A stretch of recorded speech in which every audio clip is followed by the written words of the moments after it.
창세기 41장 46절에서 57절 말씀 교독합니다. 오늘 말씀은 요셉이 애굽을 치리하다라는 제목으로 은혜 받기를 원합니다. 요셉이 애굽의 총리로서 애굽을 치리하는 모습이 이제 나오게 됩니다. 총리가 된 것은 7년의 풍년과 7년의 흉년을 해석했고, 그 다음에 거기에 대한 대비책을 제시했기 때문에, 그러면 요셉 내가 맡아가지고 이 일을 감당해 보라 라고 그런 의미에서 총리가 된 것입니다.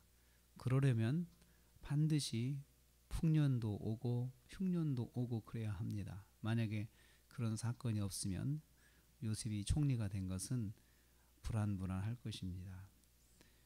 요셉의 나이 30세였다 46절에 기록합니다. 요셉이 총리가 되었을 때 나이가 30세였습니다. 창세기 37장 1절에 17살의 요셉이 소개됩니다.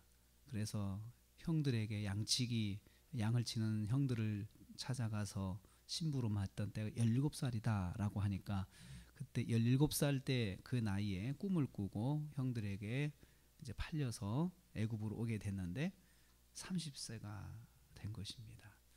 13년을 고생한 것이죠.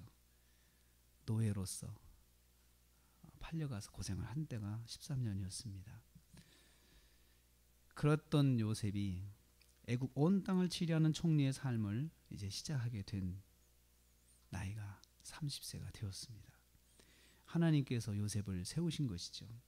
하나님은 요셉이 총리가 되게 하신 것은 그냥 총리로서 누리라고 그 위치에 세우신 건 절대 아닙니다.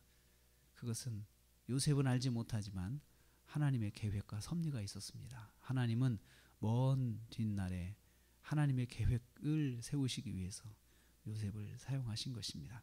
요셉은 30세 나이에 총리가 되었지만 그는 왜 자기가 총리에 되었는지 알지 못했을 것입니다. 우리도 그렇습니다. 우리가 어떤 일을 감당하게 되는 것, 그리고 어떤 일을 하게 되는 것은 하나님의 뜻이 있습니다. 내가 알지 못해도 하나님의 뜻은 존재합니다.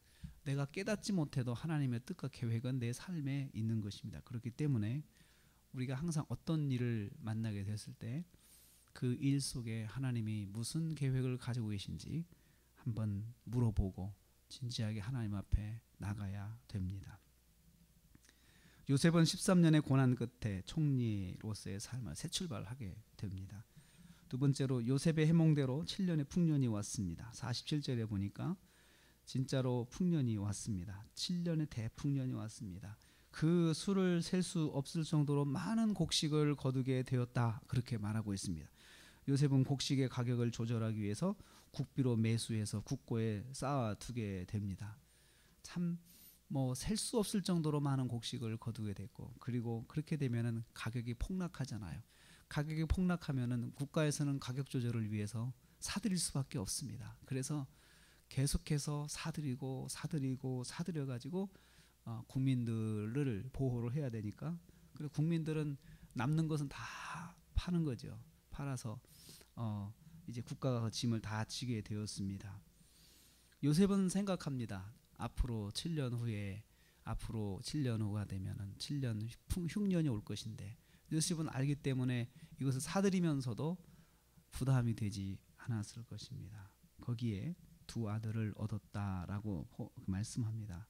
므낫세와 에브라임입니다. 두 아들을 통해서 요셉은 지금까지 지내왔던 그 고난과 수고를 잊게 되었고, 또 이제부터는 하나님이 내게 복을 주시겠구나 라고 하는 그런 생각을 자녀들을 통해서 위로를 받습니다. 사실 자녀들은 하나님이 주신 위로입니다. 그래서 자녀들의 삶을 통해서 부모들은 많은 위로와 힘을 얻는 것입니다. 하나님께서 그래서 자녀의 복을 위로와 힘으로 위로해 주시는 것이다, 저는 생각을 합니다. 요셉의 삶이 얼마나 행복했는가, 그것은 곧 그의 말대로 이루어지고 있고, 삶이, 세상이 돌아가고 있고, 그리고 가정은 자녀를 통해서 행복을 얻고 있다는 것을 통해서 말씀하고 있습니다. 하나님은 요셉의 말대로 풍년이 오게 하셨고, 또한 자녀의 복을 더불어 주십니다. 세 번째로 요셉의 해몽대로 7년의 흉년이 왔습니다. 온 땅에 기근이 왔다. 그렇게 기록합니다. 애굽만의 기근이 아니라 세계적인 기근이 온 것입니다. 54절에 보니까요. 각국의 기근이 있으나 56절에 온 지면에 기근이 있음에 57절에 기근이 온 세상에 심하였다. 그렇게 기록합니다. 요셉의 말대로 대비한 덕분에 애국은 먹을 것이 넘쳤습니다. 애국 국민들은 국고에 쌓인 곡식을 사서 연명하게 되었고 또 각국에서는 곡식을 사기 위해서 개인적으로 들어오는 사람도 있고 각국의 사절단을 통해서 애국으로 곡식을 사기 위해서 보내는 나라들이 이제 넘쳤습니다. 세계적인 기근의 상황에서 애국은 세계적인 곡식의 창고 역할을 하게 되었습니다.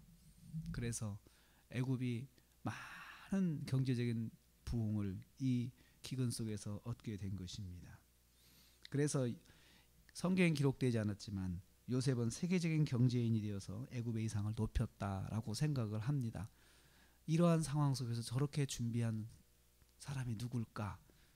저런 지혜를 갖고 있는 사람이 누굴까? 소문이 날 것입니다. 애굽의 총리다. 애굽의 총리라는 사람이 그렇다.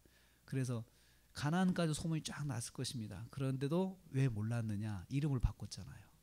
총리로 쓸 때 이름이 바뀌었습니다. 그러니 알 수가 없는 것이죠. 요셉의 말대로 흉년이 오게 하셨고 이 일을 통해서 하나님께서 요셉을 위상을 높여주시고 또 요셉이 또 애굽에서 자리를 굳히게 됩니다. 하나님이 세워주신 것입니다.